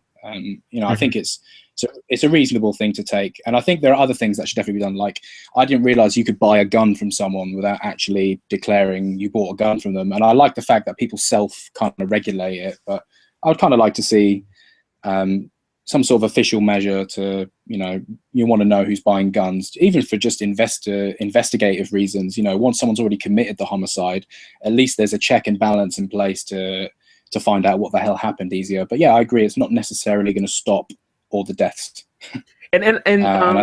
My main issue with people who always propose like we just implement stricter checks, not make them illegal, not ban guns, but just make it harder to get a gun. They all, I always envision places like New York or Chicago, where here they have very, very strict gun control laws. They're not banned, essentially, so to say, but it's practically impossible for you to get a gun unless you're either A, well connected to like the law enforcement agency or have some friends in there who can pass some things by you, or B, incredibly wealthy to where you can orchestrate around all the regulations and basically get approved. And that's where the black market comes in, doesn't it? And that's where I concede that, America is so polluted with guns. It's just going to be a failure if we try to regulate it, because in effect, they may as well be prohibited in these areas if the populace can't get their hands on them. It's as good as banning it. It's just under the guise of, we're just regulating it. It's as good as banned if you can't get one fairly easily. I think, that's not even really that important. I think there's just lots of politicized hype about it. I think no matter what they do in terms of those vanilla gun controls they're proposing, there's no evidence it's going to change the deaths. I just think it's a nice principled stance to take that isn't going to be massively at the cost of society. I think the more alarming ones is stuff like access to super high capacity magazines and military grade weapons. Like, I don't really think you should be able to buy a grenade launcher, as a matter of fact. So yeah, I'm in terms of America's context, I'm down for someone possessing a handgun, maybe even an Uzi, definitely a shotgun or a hunting rifle. But if you've got like an AK-47 with like 5 extended mags and a laser sight, and it's like you've just played Call of Duty in real life, then yeah, probably not. so I can own an Uzi, but not an AK. Oh yeah. Yeah, look, I'm not a gun expert. I'm British. I've never used a gun apart from a shotgun in my life. But I'm saying, there are experts who have more informed opinions than me who can decide how to class the weapons appropriately. But yeah, I think what I'd call military grade weapons, or weapons that you could only envision for purposes other than personal protection, it's kind of a no-brainer to me to say that the general populace shouldn't be allowed them. Okay, fair enough. Here's another question regarding minimum wage from Nick Corona. He says, how can someone worth less than a minimum wage find a job? Oh, well, has he even listened? The minimum wage is about deciding what everyone's worth at the minimum level. So it's a redundant point, but I get what you're saying. Well, not necessarily. Let's say like someone like I forgot what they're called, but a gas pumper. You know what I'm talking about? People used to pump your gas when you go to the gas station back in the day. I get what you're saying. What you're saying is traditionally by market forces, they would be theoretically worth less than what the minimum we've decided is, because the job is so goddamn easy and monotonous. Yeah. Well, yeah, those are the people you're actually protecting, because those people, unfortunately, whether you like it or not, exist and always will exist. And, you can take the very principled stance of, whilst it's not logically wrong to say, well, they're just not worth that and they can rot and die. Principled as it may be, I can't point any logical holes in it. I can point to a severe lack of compassion. Well, that's kind of what the minimum wage does, though. It just says, hey, you're not worth this, so we're not going to let you get a job. It's not let you get a job. The reason people don't get jobs is because ultimately those jobs only exist because they're allowed to exploit in such a way to make money. And that's when you come back to, is it do you have a morally sound business plan? If for you to actually exist and make money, you have to really, really take advantage of people. So what we do is it would just root out all the jobs that were just going to pay people peanuts anyway. And then you've got a more honest problem of just like, yeah, there's not enough jobs in the economy. We need to do more. We need to get better as a society to stimulate more jobs. Not just stimulate more jobs that don't pay anyone anything. It's a real Band-Aid kind of solution. So kind of like people who say couldn't, like if they don't have any skills that would entail them to work anything out of a job that pays peanuts, then they would essentially not be able to get a job, and that's where you would say we would have to do things. I guess you're referring to like educational subsidies and programs that will help them get more skills. Potentially get more skills, but then you've got this problem of relativity within capitalism anyway. You know, when you try to educate the masses, then, you know, you just create more competition for that same job. Unfortunately, if you're below average intellect and you are just objectively unskilled and can never really hope to be as skilled as your peer, it's always going to be harder for you to get a job. That's just a truth. So with that in mind, it's just about protecting that class of people to the point where, you know, they don't have to kill themselves. But they're not really protected, are they, if they don't have a job? I mean, it's basically saying that I don't have the skills to get a job that's available under the minimum wage. I have a skill to get a job that's available lower, but I don't have a job that's available where I can make minimum wage. Yeah, but that's when I say, you know, the government needs to try, or everyone in general needs to try to do more to create more jobs. It's not you're not solving the problem by basically letting someone engage in wage slavery. All it is I get the argument, the line of argument that says you're substituting this problem for another problem, but the difference being is once you've got this secondary problem of there's not enough jobs for everyone now because of X, Y, and Z, that's the only problem you face. There's no other problem. You just need to find a way to create enough jobs for people. And unfortunately, that's just the way the world works. There's not enough jobs for everyone all of the time. There's always going to be someone going through a relatively tough time. But I don't think that discredits the minimum wage argument at all. I don't think it's better to say, well, just let them be a slave for a while and let them be, you know, let them be exploited to the point of, you know, suicide. And the other thing is if everyone stepped up to the plate as a world and enforced some sort of mandatory paying law, you wouldn't have all these transnational companies who are able to just skip country and do the thing of, well, if we can't exploit in America, we'll just exploit in China, and if we can't exploit in China, we'll just exploit in Bangladesh, and they'll just keep hopping and they'll find the next population to screw over. Okay, so I agree that problem will exist, and I agree that problem needs addressing, and there's no easy answer. And sometimes life just has tough questions, but I don't buy that you should just accept that people should work for less than they can afford to support themselves with, because I see that as akin to slavery. Very similar, not akin. Okay. Yeah. All right, here's another question from Charles Melkin.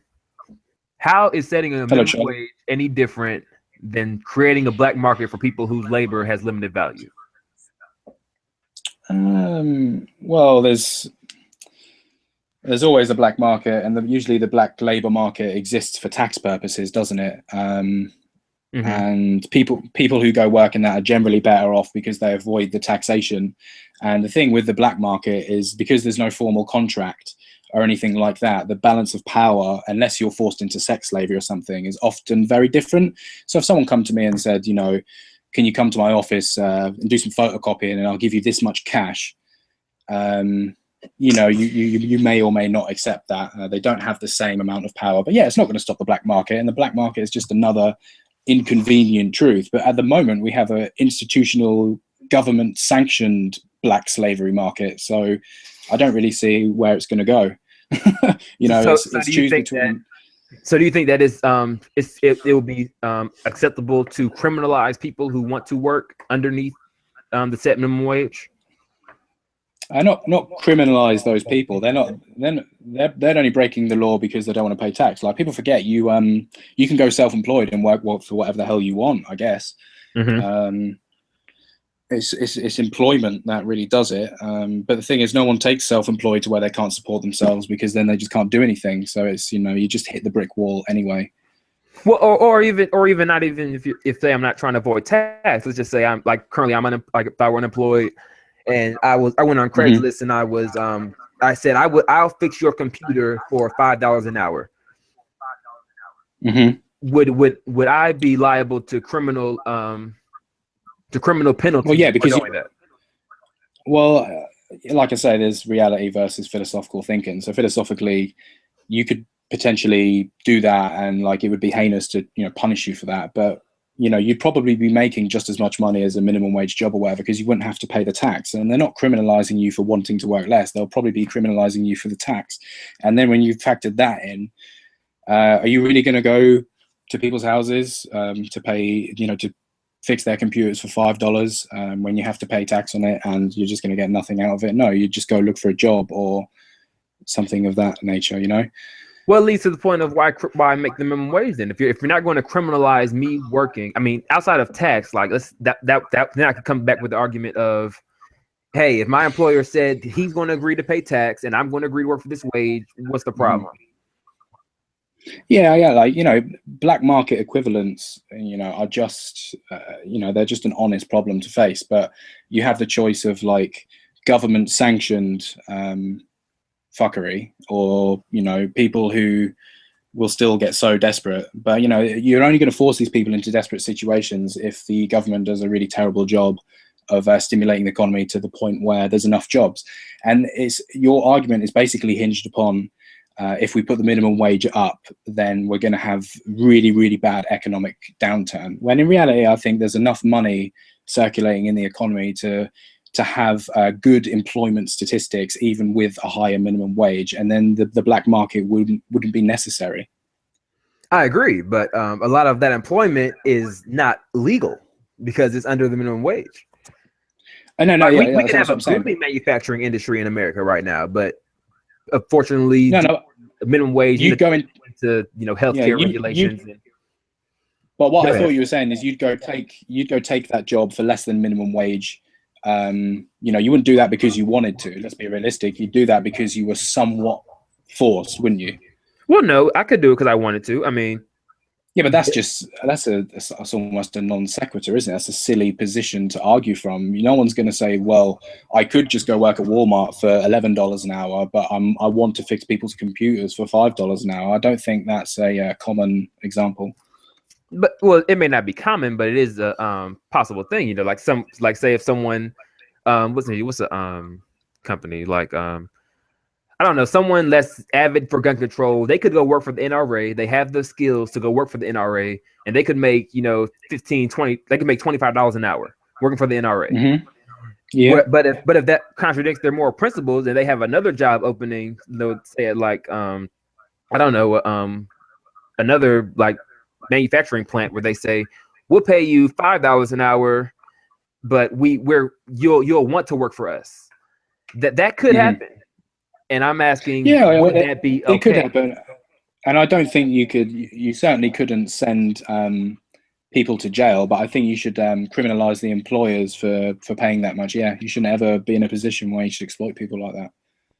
Oh, you're victim blaming. Why should or you're not victim blaming, but you're being discriminatory. Why should one person face penalties and the other not? They're both engaging in the mutual contract.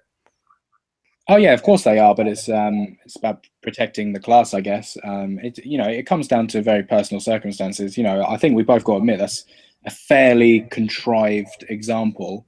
I'm not saying that these people, by criminalizing it, they should be put in prison or something, but we should make sure, you know, the first thing you'd have to ask them is, why are you only paying that guy $5 an hour? You've taken advantage of the fact that he doesn't want to work for the NRA because he has a conscience, and you're paying him next to nothing because you know that's what he wants to do. Well, yeah, these are all things that could be discussed, but in terms of legality, which the minimum wage is, why should that person be prohibited from working for a wage that he agrees to and that his employer agrees to, and that it's okay with his conscience and suits his standard of living if he's willing to accept it? Why should he be prohibited? I agree on a very individual level. It seems perplexing, but then you've just got this problem of the undercutting mentality, and then the people who are less skilled will just continually undercut, and then you're back to square one, where the companies are just in the driving seat to exploit people again. So it's not, it's almost cruel to be kind, isn't it? You're not criminalizing them because you're trying to fuck over their best interests.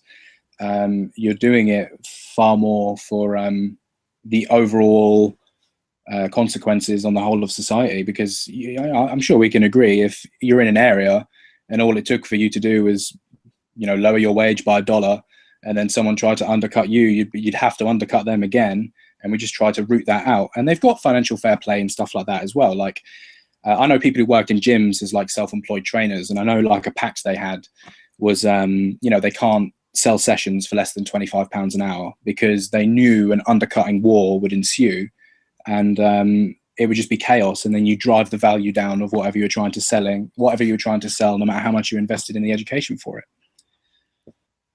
And it'd be the same with labor, wouldn't it? You just, you'd have this thing where you'd drive down the price of labor just immensely, and it would happen really, really quickly because there are so many desperate people for jobs. But like I say, this entire line of reasoning is hinged upon, can we achieve decent employment statistics with a higher minimum wage? And there are places where it has been done. And I'm not proposing we do it to the point where we cripple businesses. I'm proposing we do it to the point where people can live and the businesses just take a smaller slice of the pie. And, all of these things are part of the checks and balances, and you've got to adjust sliders in different ways to make sure it doesn't happen. But it's your line of reasoning comes specifically into play, I think, once economic consequences as a result of the regulation get dire. And I don't believe they would get dire. Okay. Is that a fair point? I understand what you're saying. I don't know if it would necessarily be fair. I mean, it's an assumption. I would assume otherwise, but I understand the point you're making. Yeah. Philosophically speaking, if I grant that the employment situation is going to go down, then what you're saying has validity, but that's yet to be explored. Yeah. Okay. Here's a question for me, I guess, from Costco 2000. Cascal. Higher wages equals higher prices equals less jobs equals more unemployment and higher cost of living. How does that help the poor? Higher wages equal higher prices, so inflation equals less jobs. I don't know if that equates to less jobs, but no, I get the argument he's making. It's a very common argument. I'm surprised he didn't actually make it. Maybe it just didn't cross your mind. But basically what he's saying is when you increase the minimum wage, your relative real world money will eventually go down because everyone else has got that minimum wage. And then what it does is it pushes prices higher because businesses have to account for the minimum wage increase. And then eventually you're back to square one, even though you're paying someone like $14 an hour. But in reality, that just doesn't happen. Businesses will still make just as much money, if not more, because when you give a bigger split of the money to a larger portion of the population, they tend to go and spend in the businesses anyway. And super rich people usually invest in super luxury properties. So, if you're a company like Walmart and you sell everything, you're going to sell more goods if you live in a country, well, in my opinion, if you live in a country where the minimum wage is higher, because you've got far more lower to middle classes going into Walmart and spending their excess money there. Whereas when you've got super rich Donald Trump millionaires, they prefer to put their money in things like Ferraris and Dodge Vipers and big houses.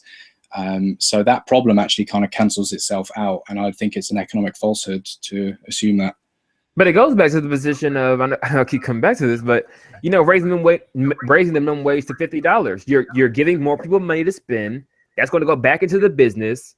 Then that would lead to nobody would lose their jobs. Everybody would make more money. The standard of living would raise for everyone. Yeah, well, why wouldn't that work? Because there's it's the law of diminishing returns, isn't it? It works to a degree, but then there'll always become a point where, in fact, you actually just cripple the businesses. And then what you do is you make the lower and middle class so wealthy that they're actually just able to engage in much higher levels of spending. So instead of they're going to Walmart to buy X, Y, and Z, maybe they start going to some sort of higher level equivalent, and then the spread isn't quite as even. So like you could perhaps even make the argument for anywhere up to $30 an hour.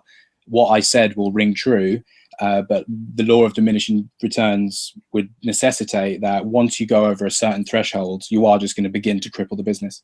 But even if it wasn't that severe, where people were making $15 an hour, the prices would still go up. And if I'm now paying, if I was paying $4 for a loaf of bread before, and now I'm paying $6.50. My increased wage isn't really going to, increase my standard of living because everything just now costs more. I'm not getting more out of what I'm making. Yeah, well, that's when you have to start playing with other things like it would be extremely clear if you put the minimum wage up, and then, you know, over a period of time, all of the retailers collectively co-conspire to put all their prices up, because ultimately the retailers still have to provide the best options. You know, they've got the consumer interest at heart in terms of providing the lowest price. So if they were all to put their prices up, one of two things was going to happen. They'd have to co-conspire, and they'd all have to put it up. And I'm pretty sure even in the States, there's government regulation against doing that. Or that would happen, and one of them would then cut prices and make loads of money, and then the competition would just be rooted out, wouldn't it? Okay, so it essentially comes down to raising minimum wage, but basically preventing businesses from raising their prices to equate for it. No, what I'm saying is the business mindset would you know, your standard business principles wouldn't allow that to happen unless they were all co-conspiring. So like in the UK, there's a law for milk. The main shopping places here are Asda, Tesco and Sainsbury's, just the three biggest ones. Milk is a certain price. If all of their milk prices goes up to from £1 a litre, I don't know how much it costs, £1 a litre to £4 a litre, the whole marketplace is at a £4 a litre standard. It's very clear that they've co-conspired to put the price of milk up. Whereas in reality, if they weren't co-conspiring, as soon as Tesco puts their milk up, Sainsbury's goes, we'll just take more of the market share. And that's how these things check and balance themselves out naturally. So I think for what you're proposing to happen requires some sort of organized conspiratorial factor for corporations all to get together and say, look, we're going to put the price of everything up. Because in reality, they'll be making more money. Well, we kind of see this happening in the college industry, where government is giving everyone a loan. Everyone can go to college. Everyone has money now to go to college. So now colleges overall are increasing their overall tuition fees. It's not really a conspiracy. It's just that everybody now has more money. So colleges are like, hey, you know, why would I undercut myself just because now people just arbitrarily have more money? No, you're going to pay for it more now. It's the same value, but you're now it's college to college. Yeah, college to college has more barriers to entry than someone going to Walmart. The only barrier to entry to go to Walmart is to have the money to purchase the good. Whereas the second tier of that for college is you've got to have the grades as well. So what that does is come on. Maybe in the UK, but in America, you can get into college easy peasy. Yeah, I think the basic requirement for most colleges is like a 2.5. GPA. Yeah, you can get. It's the same here. You can get into university with bogus grades. The degree you're going to do is just absolute piss poor. But yeah, I agree that's a problem. If the government writes I'm getting loads of echo, by the way. If the government agrees to write a blank check forever, and you know the universities cotton onto that and say, well, we're just going to put things up periodically. Then yeah, by all means, you know, we should regulate that. And the other factor with universities is there's a prestige element. What would it look like if you went to the cheapest university in the country? And they have that to contend with. Whereas, like, you know, unless you're like a super posh person, no one's going to be like, oh, you bought your frozen peas from Walmart. What the hell, you tramp. Like, that's just... So, you know, it's not apples to apples, but I do see what you're saying, but I disagree for reasons stated. I think other market forces would ensure that they keep the prices at a reasonable level to try keep the consumer engaged in buying their products. And if they all do go up, it was more than likely going to be as a result of some sort of elaborate plan. Okay. Let me see. Is it? Do you hear less echo now? I think some people in the comments saying. Yeah, it's gone now. It's gone. Okay, cool. That was my end. Sorry about that. Okay. So just like, you know, can we at least get to a point? Like, I know we vastly disagree, but I feel like the points you've made are rational. Do you feel like the points I've made aren't just emotional rhetoric? They actually do have some logical standing, whether you choose to agree with it right now or not ever, you know? Oh yeah, definitely. I definitely understand where you're coming from, and I know we've agreed. We've gone from the moral argument to the practical argument. I think we agree morally that that it would be wrong, like based on principles, but in terms of practicality, in terms of doing what's best for the greater good, you argue that it would be favorable, and I argue that it would be yeah, and that would be where we're kind of splitting hairs, basically. Yeah, well, that's it's interesting. All right, so I guess we'll wrap it up a little bit right here. Let me just make sure we don't have any more questions. Anything? I can't wait to watch this back and just realize how many times we've probably asked ourselves the same question but with like 2 different words. Exactly. It always happens. It's always worth listening. I hate listening to myself after a video comes out. It's like, oh God, you idiot! Why did you say that? You could have said this. Yeah, hindsight's crazy, man. I'll listen to it and just like be like, wow, I said repugnant like 10 times, and I asked the same question to him like twice, but in very slightly different wording. Like, but when you're live, this is what happens. But I'm glad we can come to a reasonable, not agreeable conclusion. But I definitely have a more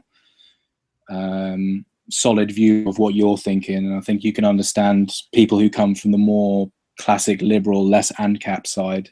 Are kind of thinking. Okay, and I see some people asking who you are exactly. This is well, you can go ahead and present yourself again. I know you did at the beginning, but for the end, why not?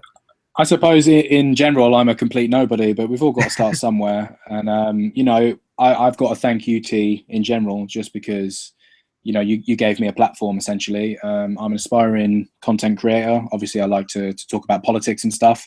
I agree with T on many things as a left-leaning libertarian. Take similar stances on feminism and social justice.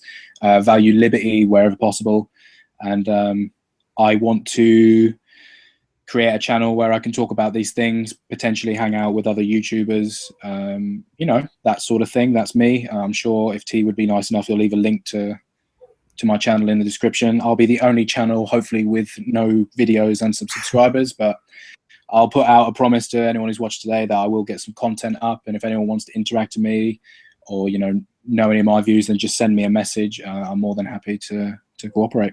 Yeah, this will be kind of a trailer for his upcoming channel, and just exactly. So Connor's just a subscriber of mine. He asked to engage with me regarding minimum wage a while ago. We've had some exchanges in the comment section, and eventually he just said, "Hey, if you want to do a chat, someone just said I'd be willing to." You said someone just what? Someone just said I was a Marxist. Anyone who is not a narco-capitalist is a Marxist. We all know that. Yeah, total Marxist. Yeah, Stalin's my hero. But yeah, guys, I think I might do this more often. Just have subscribers if they want to chat with me. I'm open to it. You don't have to be like a Sargon or a vernaculist, or have a 10,000 subscribers to reach me. I'm not that prudish. Though this will probably be the only exception where you have no subscribers. You have to have at least one video. Come on, I have to have some.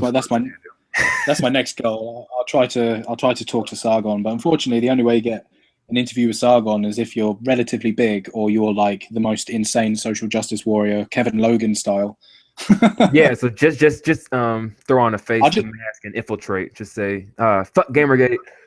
I bet it'll have I'll make a video series on trying to debunk Sargon with just really, really bad philosophical arguments. Yeah, so everyone's saying I'm a cultural Marxist. I don't know how many times I just said in this entire conversation that I wasn't really against the distribution of wealth favoring the bosses. So I'm pretty sure that's the opposite to Marxism. I would classify you as the same way I classify Sargon. You're a, I guess, cultural libertarian, the new word that we go on off the block, and you're an economic authoritarian. Authoritarian has some negative connotations, but I could see why you'd say it. Yeah. It's just I kind of feel like the dividing line between an authoritarian would be almost when you've got no good ethical, philosophical reasons, for doing so. Because I suppose you could make the same argument for like, you've banned murder, you're an authoritarian. Like I don't even agree with that. That's just devil's advocate stuff. But yeah, I think if you can lay out a reasonable argument for why this particular freedom should either be limited or outright got rid of. I don't think that's all a bad thing. All right, cool. So that'd be a good place to end off, guys. Again, thanks for listening. I'll definitely link to Connor's channel in the description. And just to say, I am also going to be on another hangout a little later today, I believe. Sandre Guy on his channel, the Sandre Guy. If you want to come check that out, I'll check and see if he's still up for that. And yeah, I appreciate you guys tuning in, and we'll see you next time. Yeah, thank you, man. Thanks for the chat, and yeah, keep in touch. Yeah, definitely will do, Connor. Let's see. Okay. All right, I know the terrible ending, guys, but I'm not good at this. Bye.